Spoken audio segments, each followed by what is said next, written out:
You're listening to the Southampton Dellivery Podcast, a podcast dedicated to the Southampton Football Club and all of the SFC fans.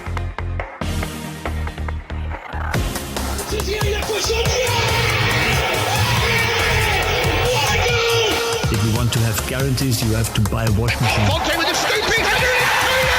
We don't lose a match, either we win or we learn. And today we learned.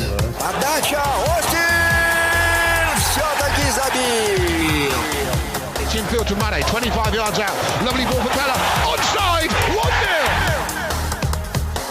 Buffon shot. Oh my word! Unbelievable. He ran around the pitch like Bambi on ice. It was very, very embarrassing to watch. And now, your host, Matt Markstone. Hello and welcome to another episode of the Southampton Dellivery Podcast, a podcast and newsletter dedicated to the Southampton Football Club and all of the SFC fans, and available right here on SouthamptonDellivery.com. My name is Matt Markstone. I am the host of the show, and no matter where you are, no matter how you may be listening, whether this is your first time or you've been here before, thanks for making the show part of your day. I hope you enjoy it, and I hope that you enjoyed the performance Saints put on Sunday afternoon or Sunday morning, my time, but that's okay. Anyway, 3 goals, 3 points, a clean sheet, a great tweet by our goalkeeper who had, to be fair, all game to think about it. Overall, just a pretty good day at the office for Saints. And this week on the show, I talked to Dan Molinaro of Saints Brass. He's been on the show before, but between then and now, obviously, a lot has changed. People in the entertainment business, people who play music and do those kinds of things, obviously have been out of work for some time. And although fans were back in the stadium, Saints Brass was not allowed to play yet because there are still restrictions on that. But despite that, despite having all of this kind of come crumbling down around him, Dan's got a great attitude, and it makes for a good conversation and a good story. And I don't know, I just really enjoyed talking to Dan, not just about football, but about everything else as well. And so you'll get all of that coming up in just a moment. And I just want to say, if you hear any kind of whining in the background right now or during the interview, it's the puppy. Okay. And Dan, she's a Yorkie. I couldn't remember what kind of dog it was when he asked me, but now I remembered. So there it is. Anyway, I want to say thank you for listening. I appreciate your time, and I hope you enjoy the show. And hopefully we get 3 points on Wednesday against Arsenal as well. And if you'd like an episode about Arsenal, there will be one up for the patrons probably on Thursday morning sometime, hopefully. Fingers crossed it all goes well. So anyway, I will talk to you on the other side. Thanks for being here. Hope you enjoy it.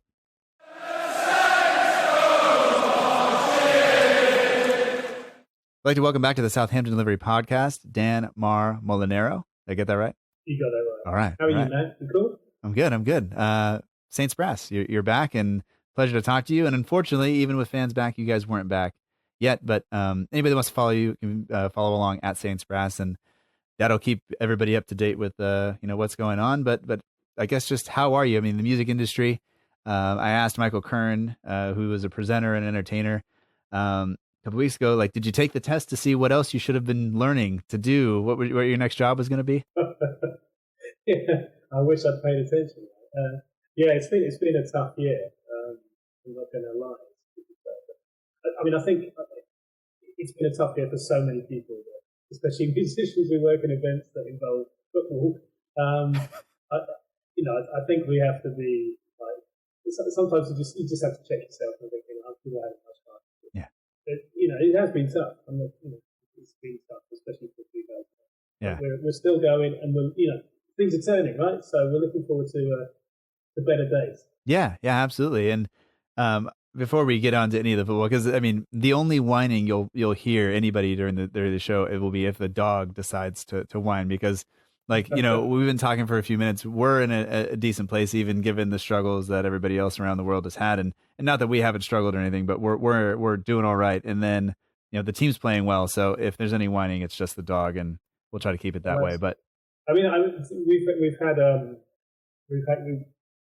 had excellent support from government grants and stuff. Okay. I want to say excellent. The money's been there to help us.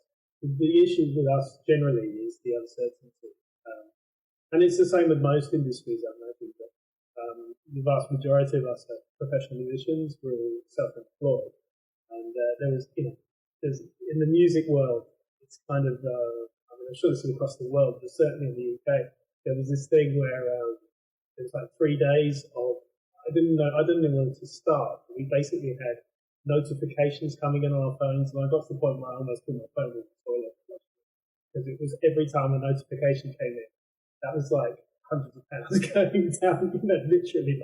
So I just stopped answering it, and within 3 days, I'd lost about $6,000.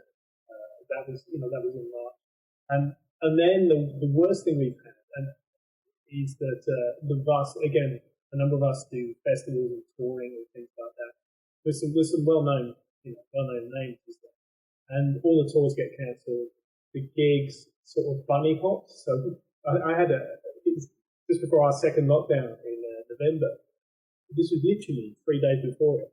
I had some guy say to me, "Oh, you'd be okay for a gig November 24th," and I'm thinking to him, "Why are you asking me this? But in this current situation, we have to say as musicians, yeah, we'll be fine for it, even though we know it's not going to happen." And then what happens is then it bunny hops. So then the guy says, "Okay, I will obviously not get it 24th of November, change it on 12%, blah, blah." And one of the big problems with all of this, which, sorry, it's a football podcast, but, No. but one of the biggest problems with this is like, I don't know what it's like with other industries, but certainly in the music industry, this is like act of God. So you don't get cancellation fees because the insurance doesn't cover it. So all our work that's getting cancelled isn't covered by insurance. So, thank God for these grants because they've been really helpful for us. And, it's just keeping our heads up. I'm doing a lot of lockdown videos, which you probably see. Yeah. It's been a lot of fun, but we prefer to be out there doing stuff. Yeah. Well, I was going to say, I think, I definitely didn't, I don't know all that. My cousin's a musician, but he's also a nurse. And so it's like, he just is like, well, I'm doing more nursing stuff now. And so that but he would much prefer to just not answer those phone calls. But he said that similar, that a lot of places, and it just, my brother and I were scheduled to go to a couple of shows, and those obviously got canceled, and that's disappointing, but it's not the same for us as it is for you who rely on that, and that's your income. And that sucks. And I'm sorry. And now, but we, as I was saying to you a little bit earlier before we started this, lots of us do what we call portfolio jobs. So I do a lot of recording, and other guys do some writing and some teaching as well. So we've managed to, make ends meet, and I still want to make this clear. It's like we don't feel ungrateful about the support we've had. It's just right.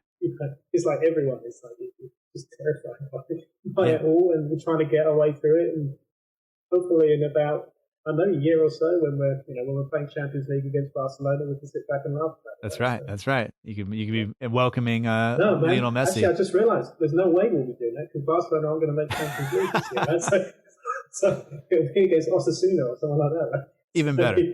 Even better. They will. I'm sure their fans will appreciate your efforts outside of St. Mary's way more than the Barcelona fans. Barcelona. Who needs to play Barcelona? Yeah, and I was going to say, my profession as a teacher, we've obviously adopted Zoom. Make the joke that Skype had, it seems like a 15-year head start and couldn't get it together fast enough to be the big thing when this happened. And you guys have done a lot of Zoom. I assume you guys do stuff on Zoom, but how do you play music on Zoom? I don't know how you do that. Oh man, well listen, I don't want to go into all the secrets here. But okay. Quite a lot of these things you see are probably pre-recorded. Okay. All right. So yeah, but the ones we've been putting out over lockdown have literally been just like people recording them on their iPhone and recording it, and then they send all their individual parts either to myself or someone, normally to me, and then I cut them all together and then we put out a video. But, okay. It's been cool. We did one which we did, in conjunction with the Saints Foundation to try and get a bit of money because Saints Foundation did something like that. I just want to say, Saints Foundation are an amazing organisation full of wonderful people. Yeah. And I know that my mum and her brother, who's disabled, my uncle, both got really great phone calls during the pandemic when it was those heights from the foundation. So personally, I felt like it's really good to kind of, if we can support them in any way, to give something back, because these are the organisations that really make a massive difference to the community. I'm proud that we have any kind of connection with places like that. But and you guys were able to be involved and help raise money for them and do some things. Well, we hope so. I mean, we put a little charity button on one of our things. We were astonished by the take-up. I mean, we had on social media, most of them made at least 6 to 10K views. We had the first one we did had something like 80,000 views. So, you know, I wish, in some ways, I wish I'd written it myself. It was a cover. That would have been a nice little earner, you know. But hey, we've had great support. The Saints fans have been unbelievable. But they're a lovely bunch anyway, right? Yeah. And as I said, we kind of it's like bittersweet, right? Yeah. We've had a good time doing these things. Totally out there doing it properly, right? Yeah, absolutely. And the fans did get to come back today, kind of depending on tier and all that other stuff. But 2,000 fans in St. Mary's. There were questions about this, so we'll jump ahead to some of those because people were asking when you will be back. And I mean, I doubt you actually have a date, right? Like you probably don't have a date, but what's do you have an idea or what's? I mean, because honestly, the one thing that the club have been amazing with us is just talking us through their views behind everything. I think the honest answer is that at the moment everything's dictated by COVID, the security that goes with keeping people safe, and we certainly don't want to rush this. Right. We feel as the club do that when it's right we'll be there. It's apart from anything, there's 13 of us, so it's quite a lot of space we'll take up if we're putting a metre and a half between us. Mm-hmm. But there's other things like today. I know the way in which the club are organising it would have probably made it very difficult for us to go on a normal kind of thing because unless we'll be getting in the way loads. So we're desperate to get that. Don't get us wrong, but we want to do it at the right time and not get it wrong. And certainly, the last thing we want to do is get the club into trouble, the fans annoyed because we might be doing things in a bad way. And so we're hoping that once we get to a point where the city is slightly less COVID insecure, right? When we're looking at tier 1 or whatever, we're hoping we might be able to offer something. But yeah, I mean, it's heartbreaking. We love doing it, and but I'm a fan as well. I put in for the ballot, so I missed out on the ballot as well. So it's a double whammy for me, man. Yeah, no playing and no actually getting to watch yeah. I was actually more pissed off about not getting to watch the game. Well, it doesn't matter. You missed a good one too, and I'm right. A Sunday noon kickoff is not my favorite time simply because of the time difference. And, at this point it's 11:30. I've already been up for 8 hours. This is stupid. Yeah. But that's okay. And then, I'll get up every week at that time if it means we're going to win 3-0 by the end of it. Right. But, it probably would have been nice to be out noon. You get home, there's still plenty of the day left.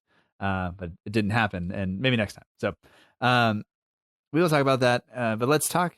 You were also part of the fan forum that happened, and I'll be straight about this. I was in it. I found out quite late on that I was going to be in it, so I was an observer. I think more than anything, but yeah, I went to it. Very interesting.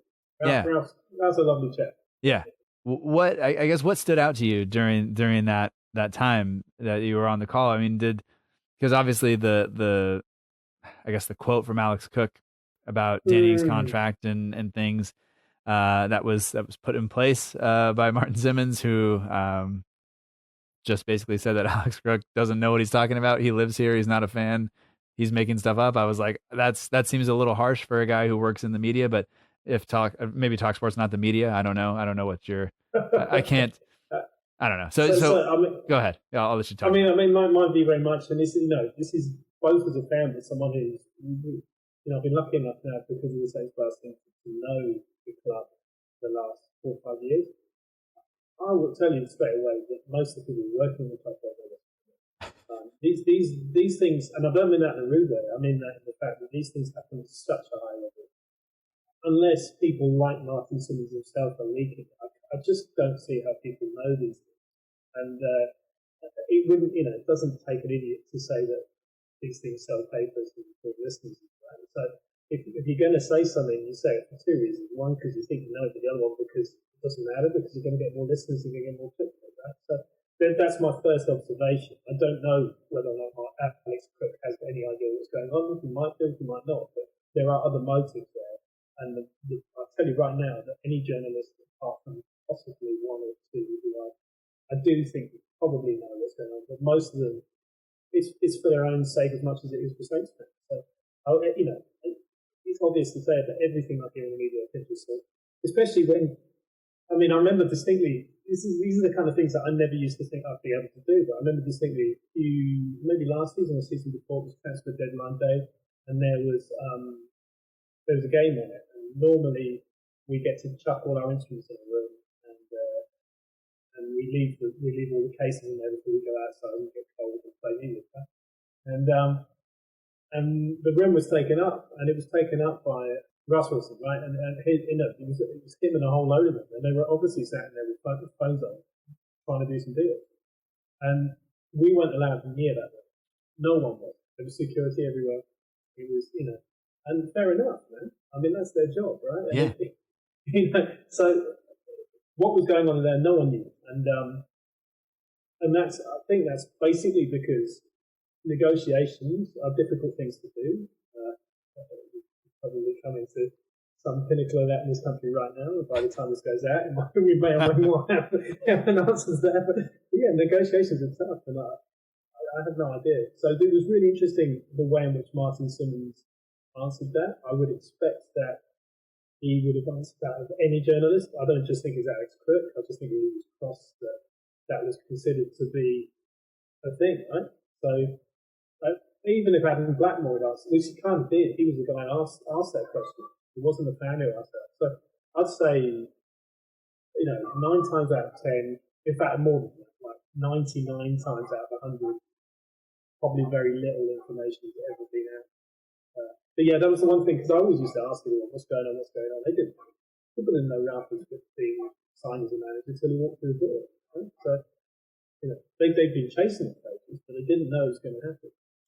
Yeah, and I think we wouldn't really want it any other way, right? Because things wouldn't get done if their job is not to tell us and keep us informed of all of that stuff as much as we want it.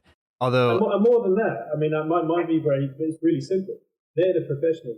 That's their experience. They know what they're doing, and we might not agree necessarily all the time with everything the way it happens. Because, like any other fan, I'd love to know, if we're going to sign Neymar or whoever, right? But maybe Messi actually. But I just think it's like in anything like it's like you have experts, so let the experts get on with it, and then we'll find out later on. I'm sure they're doing it for the right reasons. I'm sure they want Danny Ings to be here, so let them get on with doing it. And when it happens, it happens.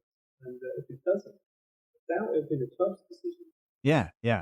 And sometimes the speculation, I think you mentioned that sometimes there's other motives behind it. Like people were talking about Alex Crook a lot, right? Right. And that's sometimes you need that. I'll be straight with you. I've never ever listened to any of Alex Crook's programs, but I did check it out partly because you said what was this about. So I was like, check out what Alex Crook said.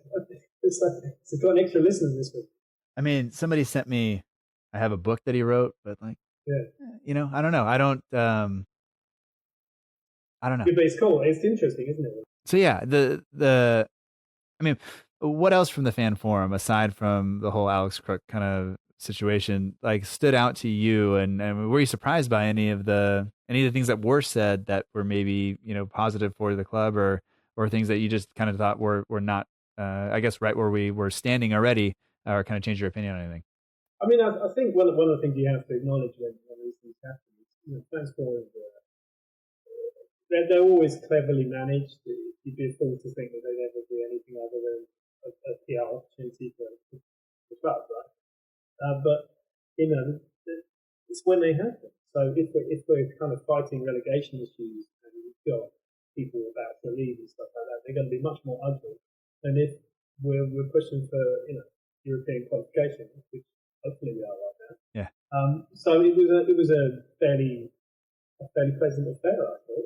As the things happened. It was very polite when English. There was a couple of very good questions. One was about the takeover, or the rumored takeover, which, to be honest, there wasn't really an answer for. The answer was, don't believe what you see in the media. It's the same answer they gave about Alex Crook when I was rude. I get the impression by the answer, but I don't know. This is me guessing, which is what I do. that there seems to be there is a sale. I'm not sure they're selling, but they want to sell. So, but that's pretty. We've been saying that for a year. Yeah. If the guy is right. What was very interesting from that, which I think that's whole thing on YouTube, so you can see it. What was really interesting was that how hands off Gal seems to be. Some people don't like that. It seems to me that the management, so Martin and Tony Steele, were fairly comfortable with that. And again, I think we have to kind of see this through. So I in some ways, I prefer the owner not to be too obvious if we are looking to sell, because you want a stable and good organisation which is doing well. What you don't want is something with can you imagine trying to sell West Ham? Right? Not that I want to call out West Ham, call out West Ham. I hate them, so it's fine. Right. But and I know West Ham fans who say the same, right? And they're actually not doing badly. I still look at West Ham and I think we're badly run because of those two guys. Right. At least with Saints, we just don't really know, which is probably a good thing. I'm not always I think it is. I know some of the people over the club, and this is okay. So there's a bit of that going on. There was some interesting stuff. I mean, Ralph was. I really like Ralph as a person. I think he seems not to kind of shirk things, which I like. He takes things and he's very good, very straight answers, and he seems to be quite honest. Came across really well. He came across like he totally believes in the project. I would honestly be shocked, absolutely shocked if he left right now, but football is football, and when Koeman leaves Barcelona, there's a big hole there. Yeah. he can take that middle table team to wherever he wants to go. But there's things like that. But I mean, again, Ralph seemed really settled. He seemed happy. They seemed very composed, which is I suppose that's what you want. There wasn't much of a standout stuff there. I think, okay. In the first couple of interesting questions about tactics and stuff, but nothing more than if you watch the games you kind of realise what was going on anyway. And Ralph was clear about a couple of these things, especially about throw-ins or something, and Ralph was like, "Yep, we're not getting that right yet," which is really refreshing. Instead of him going, they're the best throw-in takers ever, or we need to buy more throw-in takers, or whatever. He was just like, we're not getting it right. And that's the kind of thing I want to hear. I want to hear somebody realising what the thoughts are and go back and listen to that. Then you just hope the media team follows up with videos of throw-in practice, because that'll just get everybody, nothing more exciting than that. Oh man, aren't they amazing, that media team? They're so good. Point. They are so good. Some of the stuff they do. What was the one they did? Stop the count. That was good. I love that.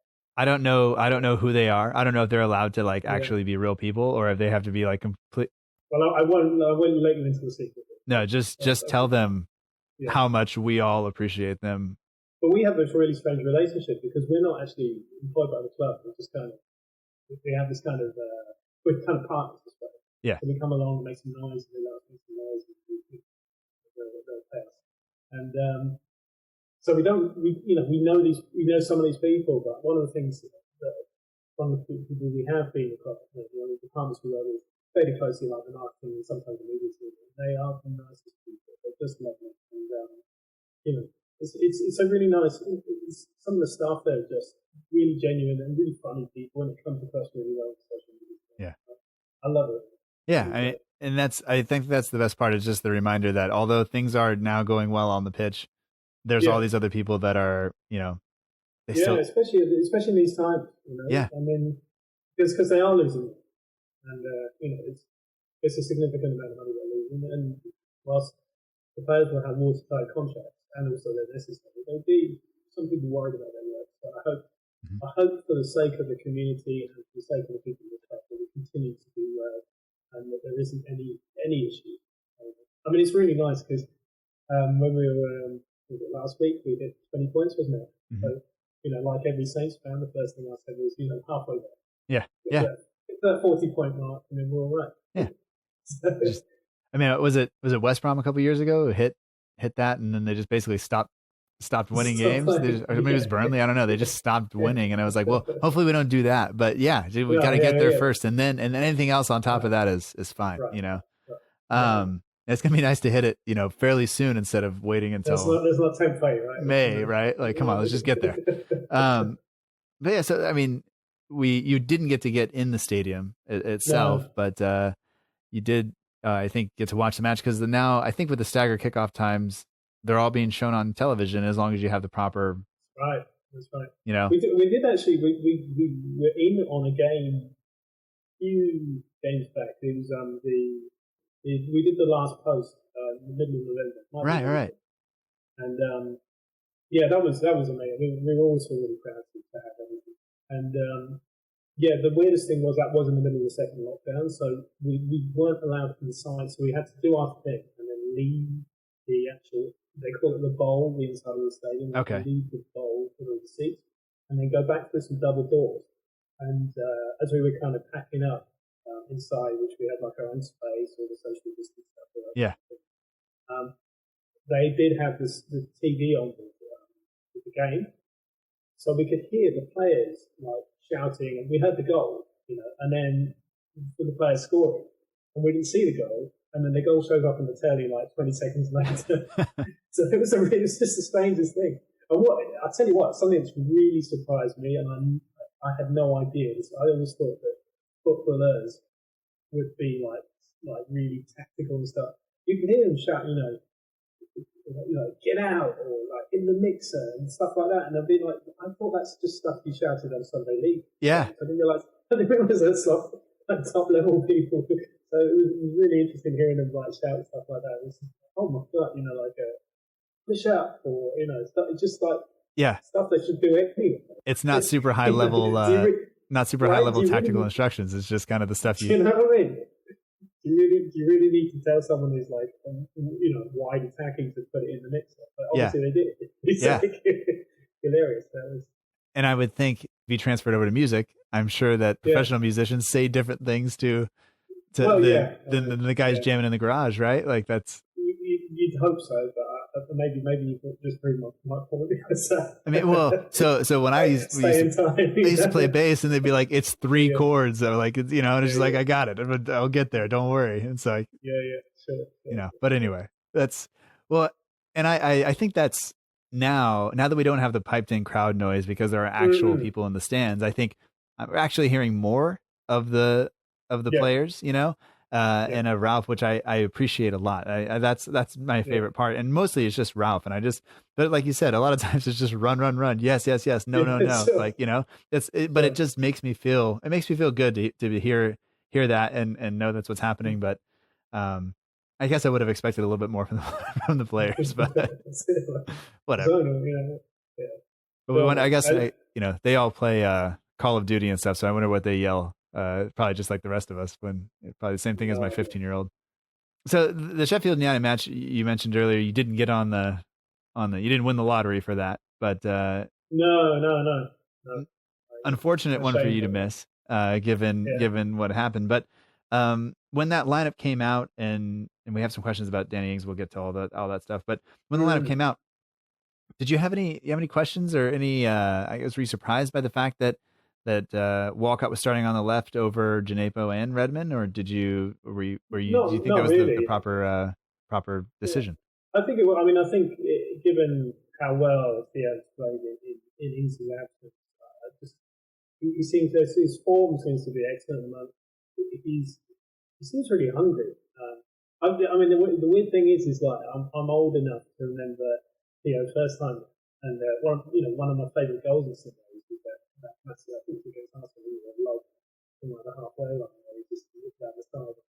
It was tiny little thing. He was like 16 or whatever he was. And it's just not, it's weird because there's something immensely romantic about having born and bred scum come back to us. You know? Yeah. And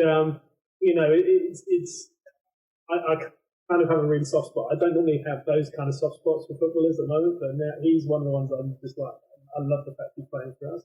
Yeah. But anyway, I mean, technically, he seems to be he really fits in that role that Ralph's trying to use him, where they do this kind of interchangeable. Mm-hmm. I think he really complements Armstrong as well on the other side. So I can see why he plays. I think Gineppo. Gineppo's like, he was brought to develop. He's like Gineppo's in the same mould as a lot of the players who come through, struggled at first and will get better. Yeah.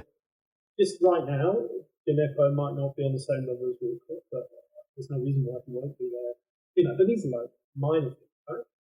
Yeah. And I think a lot of it is about what I've really noticed with Ralph coaching ability is the ability to coach concentration. And the big thing that nowadays you need in the modern game isn't just pace and power and stuff. It's the staying power in your head, to be able to think this through, not to make silly mistakes. And I think Gineppo's still, some of his decision making is poor. His abilities, I think it's unquestionable. You can go past players like they're not there. It's the decision making that happens afterwards. Whereas Theo's a little bit older, a little bit more experienced. His decision making is great.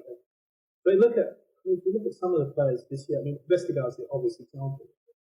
The decision making that Ralph has managed to get the mentality, and I suppose it's got a lot to do with fitness, right? Because the fitter you are physically, the more likely your brain's going to keep ticking over 95, 100 minutes. I don't know how many we're playing now, but it is VAR. Yeah. The new length of the game, right? But it's really, that's something that's I found really, really fascinating, is how that's come on as well. Decision making for some players. Ward Prowse is another really good example of that. Right? Yeah. Obviously, he's improved his physical game and his tactical game, but a lot of it's about where he puts the ball, playing forward instead of playing side to side, and those kind of things. It's been really interesting to see that. Yeah.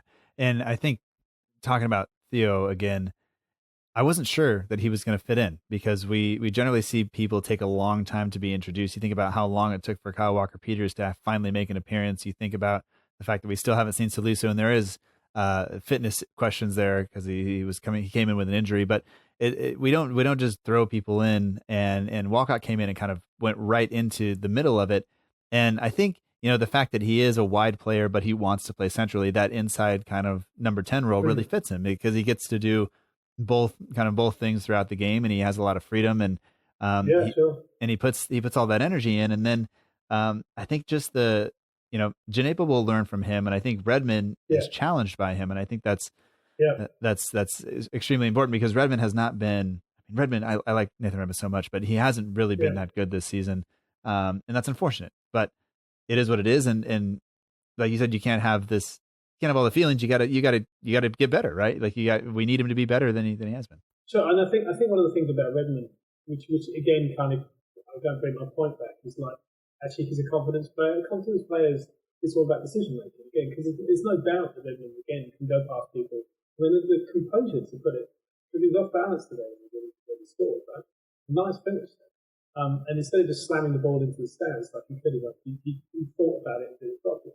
If he can do that consistently, then he becomes a real threat to anyone who plays in his position, because he's a good player. He's quick. He's got skill. He just needs to make the right decision. He needs to be calmer, which is like, that's Danny Ings personified. Right? Yeah. I have no idea how Danny Ings has that level of calm all the time. Yeah. He was like super chill, but the decision making on the spot is what makes that, for me. Because like these guys are elite athletes, elite football.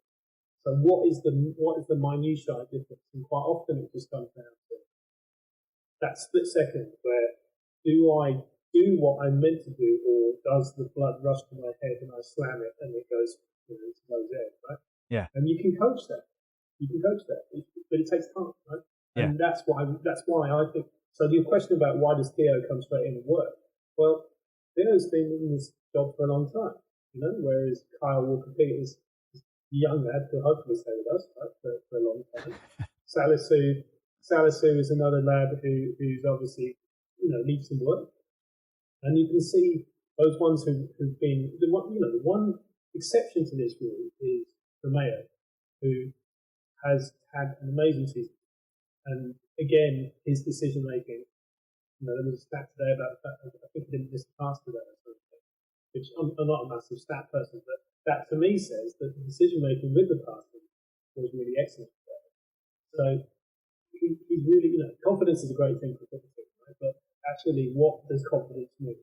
People say, oh yeah, it's all confidence. What does that mean? What it means is, are you making the right decisions at the right moment? You have three options. Which options you could choose, and have that been trained into?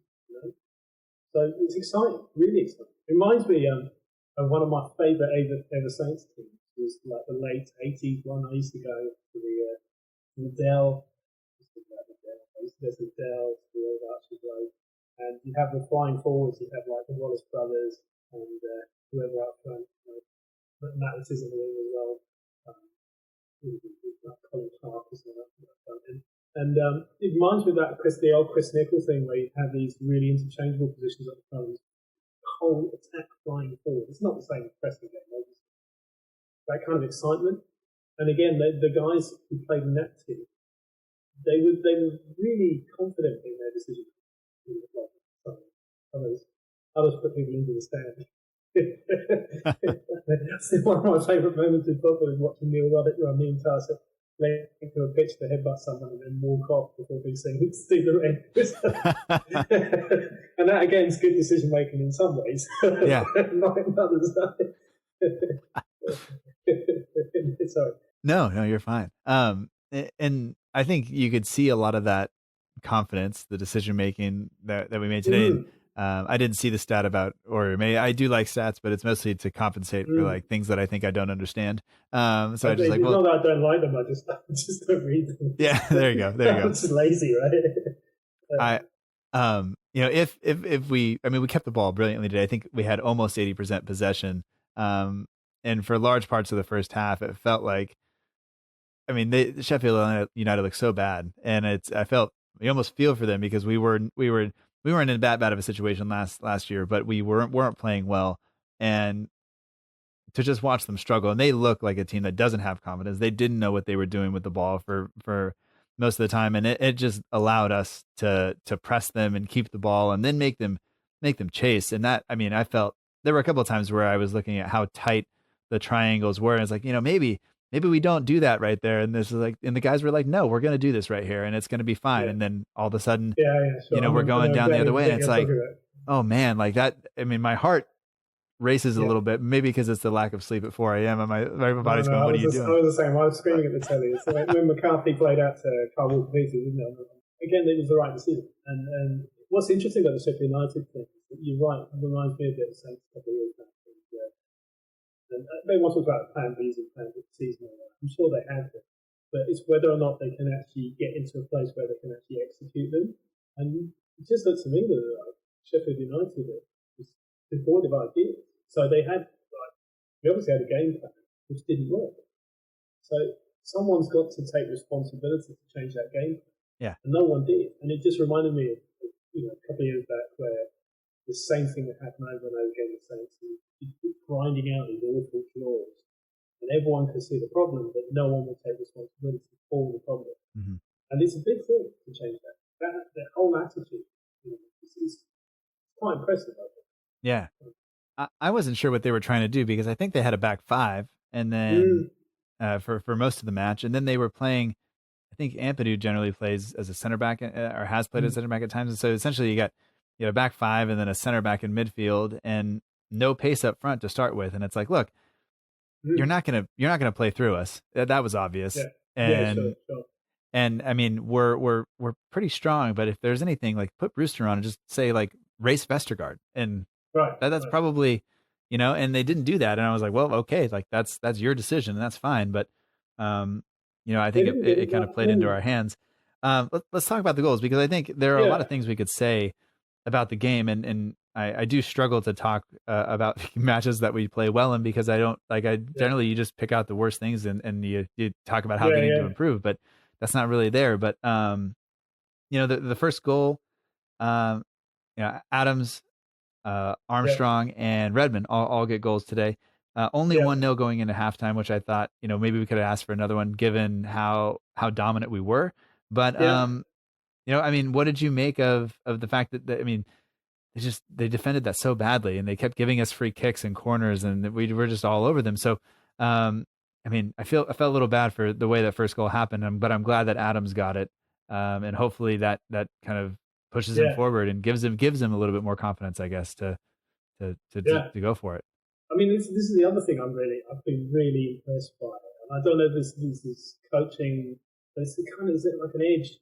I Saints have gambled a lot more, and it's much more exciting. And like Adams, basically, that was, him just sniffing out an opportunity, wasn't it? And to be honest, 9 times out of 10, if the centre back actually put in a decent challenge, that goes out to the corner. Yeah. But he still had to go for it, and it was like, the defending them was appalling. Yes, kind of peak Pellegrino. So it was kind of appalling defending all the time. I was kind of throwing myself out, looking, turning their backs and stuff, but still had to have a little go at it, right? And I like that. I like that in a striker. We need strikers who just, nasty's the wrong word, but just kind of, if you look at there's loads of kind of examples of strikers like that. I remember, for instance, one of the ones who I remember hating over the years in the 80s year rush, right? But then there's like Butragueño, who played for Madrid, was like that. Like these kind of little vultures in the box who kick stuff in. And nowadays, what's the German dude who's just amazing? Oh my God, Müller. Yeah. So, he's another one. And we need people 3 yards out to give a poke on the ball and get it in the goal. Yeah. And that's how you win games. As much as I want to see him flying from the corner 20 yards out, I'm more than happy for Shea to swing his leg at something optimistically and it goes in. Yeah. But yeah. Good for him. And if he can do that more, then he's on his way, right? Yeah, and he does all the other stuff off the ball. He set Danny Ings loose a couple of times. He rolled defenders, and his hold-up play has been fantastic. And yes, it has. Yeah. And he's young as well. He's very clever for a young player. Yeah. Again, you can see how much he adds to the team, and now he's getting those kind of little. Well, he's getting good returns as well. Yeah. But, I'm a big fan. Mm-hmm. And it doesn't mean I don't want Danny Ings to sign a contract, but I'm a big fan. Yeah. You got me on side there, man. Yeah. And then Armstrong gets his goal, and it's funny because in a game that we were so dominant, you didn't have anybody miss an absolute sitter, right? And even both goals, the Armstrong goal is kind of down to poor defending. The Adams goal is down to poor defending. The Armstrong goal takes a deflection, and the goalkeeper basically just watches it roll in, and it's kind of like. Those aren't, if you just looked at the stats from the game and then you would assume the goals were just, absolute world-class goals, but they kind of weren't. And that's, like you said, that's kind of what we need, because that's what wins games. So, interestingly, some of the play before that Armstrong goal was really nice. Again, we're going to mention this guy. We wanted to sign a contract, but the hold-up play for Danny. He picks out people. He always finds that little pocket on the corner of the penalty area, and he always makes the right decision. So rolls the ball across, right decision. And I thought Armstrong scuffed it, and then it was Jagielka, wasn't it? Yeah. Kind of decided he wanted to get on the score sheet, which was helpful. Sheffield United put out Jagielka's out there, and then Sharp's out there. That's a fairly old team already, and then. I don't know. I don't know what they were doing. David McGoldrick, again, he's another Saints player, right? I remember watching him play, and he had the same gear back then as well. Yeah, and I think he just retired from international football, but I think that's down to age, and I don't know. Yeah. He struggled last year to score. I think Saints fans were happy when he finally got a goal in the Premier League. Sure. For them last time, but he didn't do it against us, so that's all good. And then. Is there?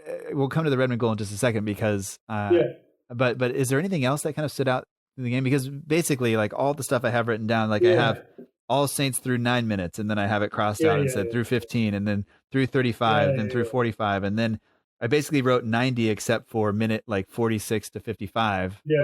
Other than that, it was a kind of one-way traffic, right? It was. I mean, we have to say that Sheffield United were one of the worst teams. Yes. And they did a lot of things wrong, but you still, I'm going to do football cliche. I don't do football cliche. You still have to beat the team in front of you. Mm-hmm.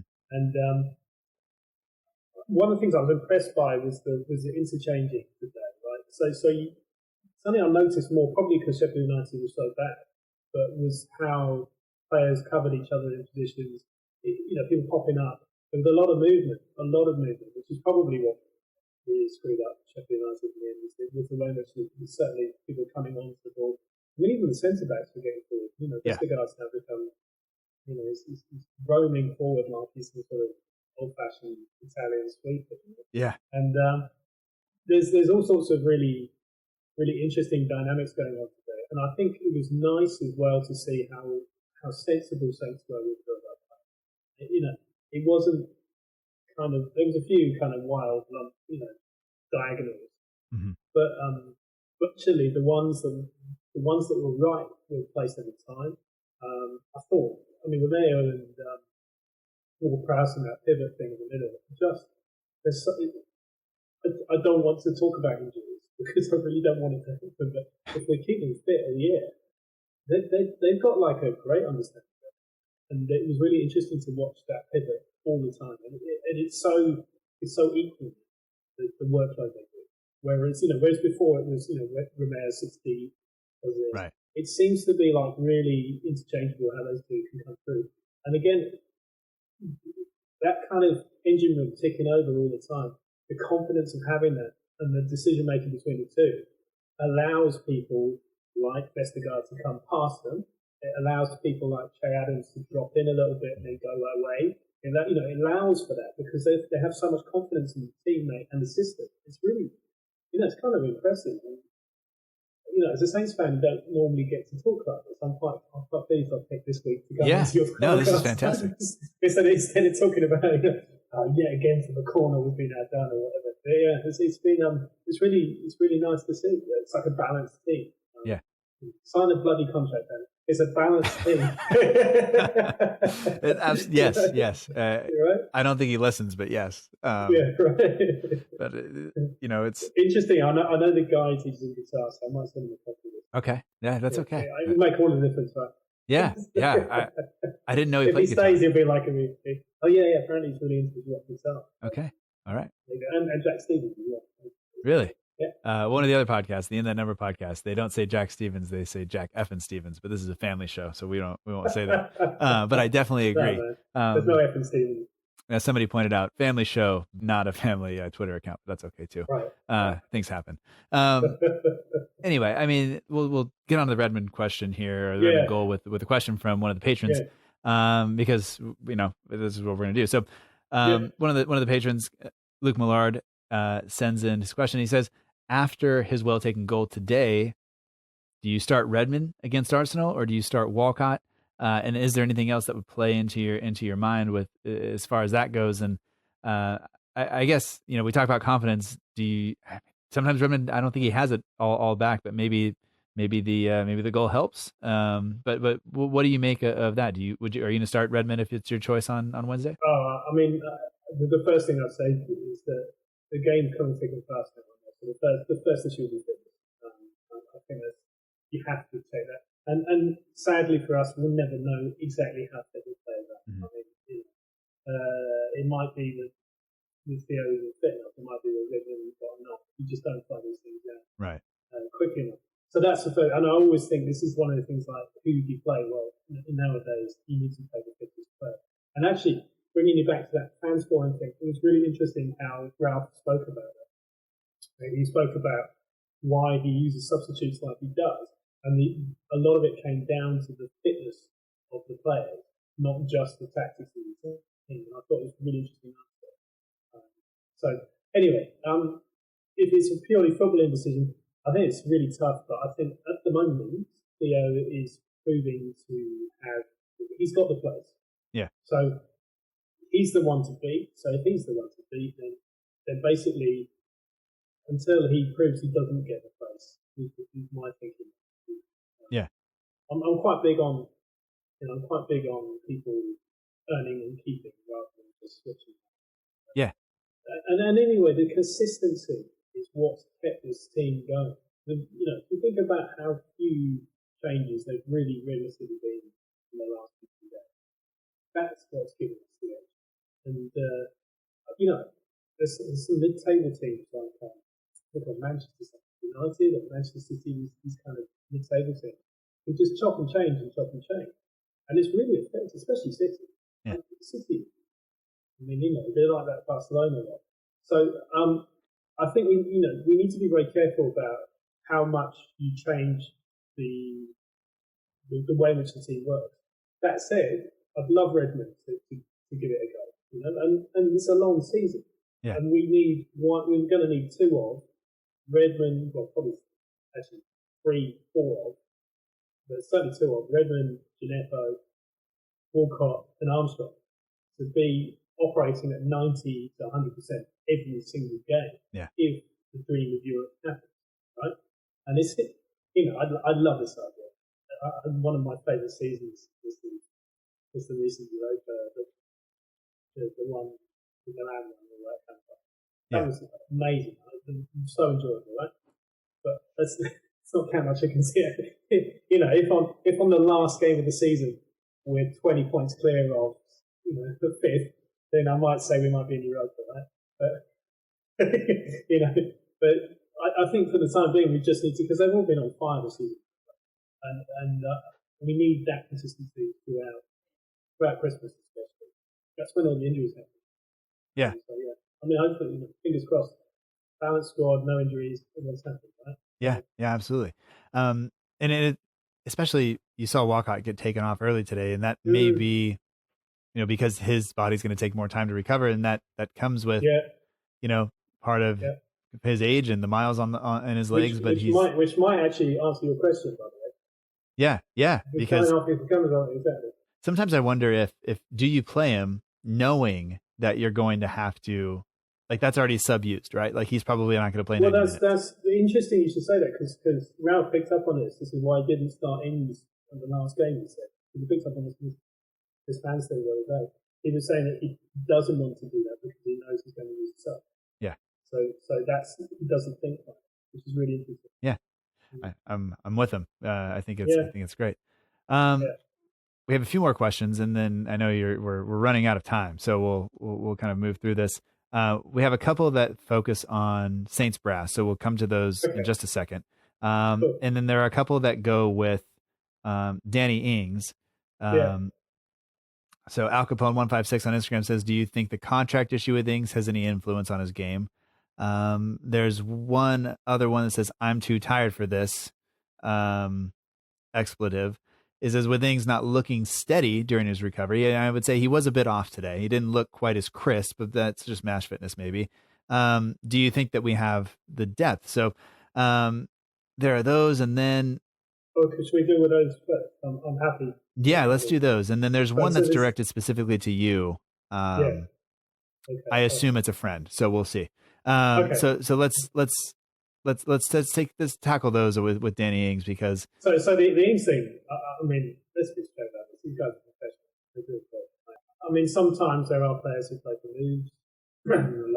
Sorry, excuse me. And there are others who but there are others. Ings is professional, and everything I know about Ings and the information I need, he wants to play football. He wants to play well. Contractor. I don't even see how that's something radar. That's something that generally with these players they leave to someone else. No, he won't play badly because he's my view. Especially Danny, I think he's got everything to prove on. Because if he does play badly, there'll be other strikers. Yeah. So he wants to be scoring as many goals as possible, but why wouldn't he anyway? It's nonsense to think that these guys don't think about themselves. If they're thinking about themselves, he wants to be the best player on the pitch by the country. He's probably really pissed off today because he didn't score. Yeah. Which he should have done a couple of times, right? Yeah. And that's what I want. I want a striker to go off the pitch thinking, Christ, I should have scored more. Yeah. Okay, that's all right. I did my 60 minutes. Yeah. Right. Yeah. So it's like, It takes me back to playing Little League, where it's like I was always upset at the end of the game. Didn't matter what the score was. Didn't matter. There was always something I could have done better. And like everybody else is just like, where are the snacks? You know. And that's the difference. That's the difference between the best players and the not so best. You know, it's like the difference is that the best players want to be the best at everything. Yeah. Everything. And that's the same in everything. You know, the people who really care, get up and do it all the time, they get pissed off if they're not competing all the time. You know? So I don't think that's an issue. But I also think Danny is a team player. He wants the team to win. While he's at Southampton, he wants Southampton to do really well. Yeah. And again, that benefits him in the long run anyway, because he can say, I was a striker when we took him up to first and third in the table. But, you know, it's win-win for us. I hope he signed the contract then. Yeah. And sign it. You can keep saying that forever, right? But, you know. And when, I mean, it shows up because he doesn't, you look at other players, you look at some of the Manchester clubs, you look at Liverpool. Yeah. Sometimes those front three, other than Firmino, they are taking shots when the other guy has a better opportunity. You know, they should play the other guy through. Right. That doesn't happen with us. And you want it to be right on the edge, right on the, I need to score, but also this is, and make that decision right 95% of the time without really worrying about things, which I think is great. So, I mean, in terms of the other one about his reliability, his recovery, I thought he played great last week. He was a game changer last week. He obviously scored, but actually brought much more depth than that following third. So, I mean, I think Ings on the side were a better side. That's my view. And that means, therefore, I think it's great. I think it worked out. So if you want players in the team who are going to make a difference, then you need to trust them to make that difference. Let's go to Tommy Boy 15035 on Instagram, way at the bottom of the sheet. I assume you know this person because I don't know him. No, I don't know this person. Oh, this is great. You asked the question, so I'm laughing because I just seen the question. So how would you feel if your son dated a girl and you heard she supported Portsmouth? Well, I don't have a son, but come on. What kind of question is that? I'm a Saints fan. I don't know. Well, the point would be if the son even went to it. Yeah. So I mean, has the girl had a chat? And there's all those kind of things. I mean, you know what? I'm an opportunist. So if I had a son and they dated a girl, I would hope that the son converted the girl into a son. Right. That's what you can't go the other way. No, absolutely not. No. What's that? The son's going to be brought up as a proper mush here in this town. He's going to be a nipper. He's going to go and worship at church. Church St. Mary. Why would he change? Sorry, this is a really weird question. Yeah. Well, I only asked it because I thought you knew the person. No. Well, I mean, I don't think I've got a son. Maybe this is the revelation of the day. I need to find this out. But if I do have a son, then I'll be having words with this because he's got a girl who's supportive. Well, we're going to check on Tommy Boy here and see. Yeah. Well, thanks for your question, Tom. Yeah, I don't know if we give this guy any airtime because that's not. I'm looking at his profile now. He's only got 2 posts. It's not a real picture. Maybe that's my son.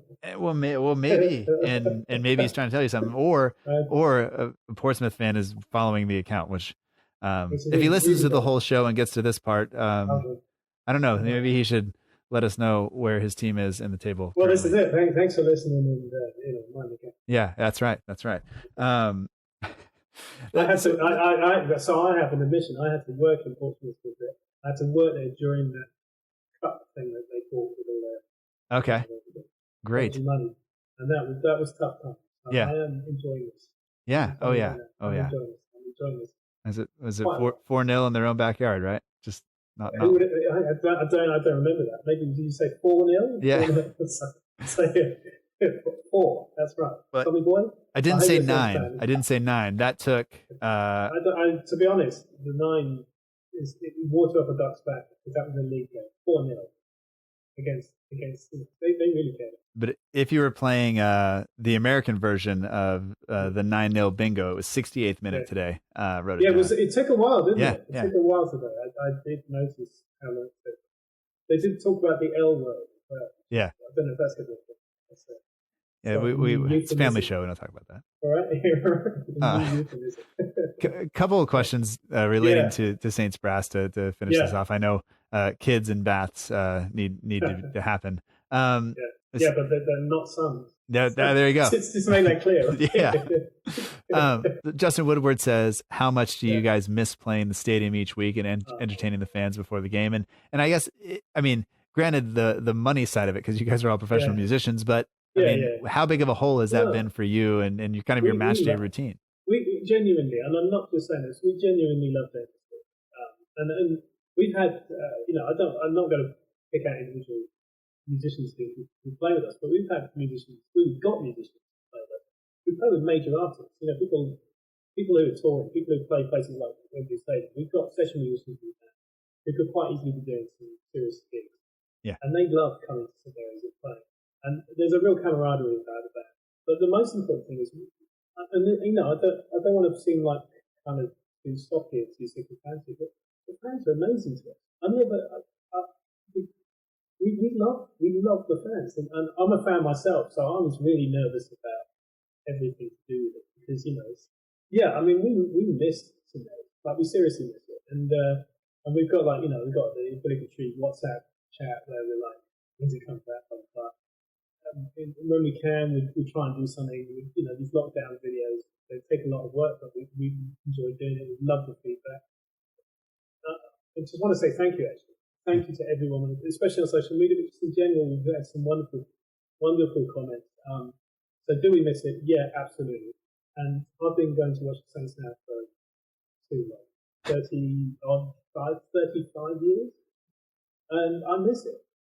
Genuinely miss it. And I hope we can get back sooner rather than later. I don't want it to be unsafe. I want it to be done in the right way. But we miss you guys, and I'm so pleased that people are actually asking that question instead of like, what the F is the band doing? Can someone take them and Sammy Saint out? It's like, I'm made up genuinely. Thank you so much to everyone for that kind of support and comment. Yeah, I think it's great. I really hope you guys get back. And Robbie, who is Saints of France, who lives obviously in France, he says, one, I guess, is your passport ready, and two, are you gonna be traveling on the European tour? Oh, listen, if we get offered the chance, we'll be there immediately. But guess what? I'm going to go anywhere. We're all fans, so if I can get tickets, because we were eating. My family are big Saints fans. My brother went to every single European game in the last few years. We went to that mad run in Israel where we saved about travel for like 7 weeks or whatever. Yeah. To go there, there's a real kind of. If I can, I'll go to as many as I can. They're obviously expensive. Travel's going to be an issue. Yeah. Hopefully not. Hopefully by next year things will start easier. If it happens, God, I can't talk like this. Saints fan. I need to be careful. I suddenly realised I caught myself there. But if we get any chance to do anything like that, we'll jump on it. I'll be there. Hopefully I'll be able to remember it as well. Just a few bars in Milan. Okay. Anyway, I'll stop there. You just raise your hand. So this is a family show, right? Yeah, well, kind of. Cool. Mostly because my wife listens, I think. So. I see. It'll be good. My mom reads my tweets, which is always bad news too. Oh, that's good. So I will have some explaining to do after today's game, but that's okay. Anyway, Dan, I want to say thank you so much for everything. Not just coming on the show, but for coming on the show, and also for I know I have never experienced you guys playing outside of St. Mary's in person, but the reaction that comes from fans online, I think you bring a lot to the match day experience, and I think people really look forward to it. And the questions and the comments, I think, show that people really want you guys back. So, when it's safe. Well, we feel very humble. Yeah. And again, thanks so much for all your support, everyone. Thank you. Yeah. No one wants to say. I genuinely feel kind of, it's very emotional about it all because I'm a very lucky guy. I have like 2 major loves in my life. My family's just outside the door. I have 3 major loves in my life, right? Obviously, my family. But but the things I've grown up with music and football, and I get to combine the two. Yeah. I mean, Christ, man, like it's like a dream sometimes. Yeah. I know it's like a really cold, wet. I should say wet dream. It's cold, rainy dream. And it's a lot about the temperature, and it's a lot about whether or not you've got like sideways rain. But actually, it's a lot of fun. And Yeah. Thanks so much to the Saints community. Yeah. You guys are amazing. The Saints community is like. I didn't know that when I started, but I've quickly learned that because you talk to see other fans around and things like that. I think there is no doubt in my mind that I have chosen the right club, or the club picked me, or however it happened. This is the best thing that could have happened. So thanks again for coming on the show. Obviously welcome. The links to all the Saints brass is all in the show notes, and people can get in touch. And we may have some cheeky stuff out before Christmas. It's the time to make brass music. Yeah, there you go. There you go. But thanks again, Dan. I appreciate it. You're welcome. Thanks so much for asking me, mate.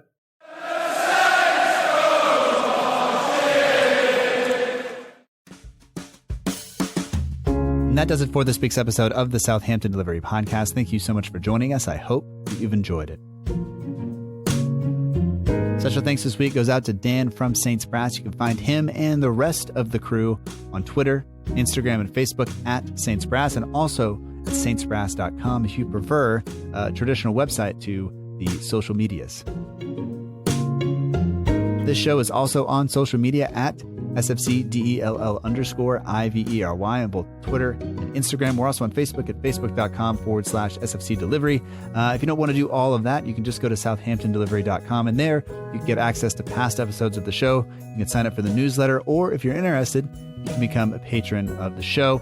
And the patrons will be having some extra episodes of the show coming to them as the fixtures pile up. I'd also like to thank the partners of the show, the Southampton page on Twitter. By following them, you'll be kept up to date with everything going on around the Southampton Football Club. You'll be kept up to date with everything that is happening, from training to injuries to press conferences and more. Also, the Saints Archive. If you're not really interested in the day-to-day running of the club, or you don't really care who banged one in the top corner from about 35 yards during training, or who worked on their throw-ins, you can also follow the Saints Archive. And they'll fill you in on the past history and culture of the club. And if you're lucky, you may even run into a former player in the chat. Lastly, I'd just like to thank the patrons once again for all of their support. They make this show possible. Thank you to you for listening. If you're enjoying it, consider leaving a review on iTunes or wherever you listen.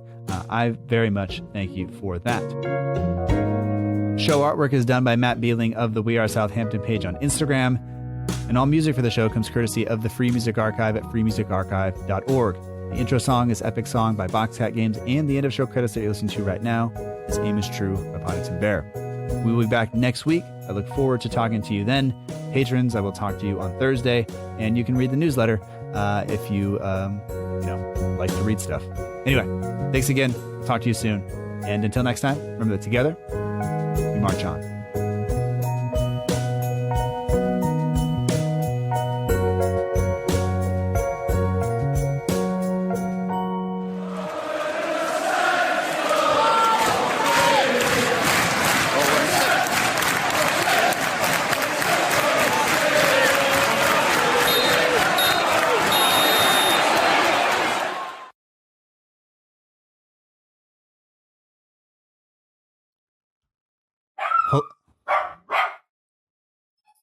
Perfect timing.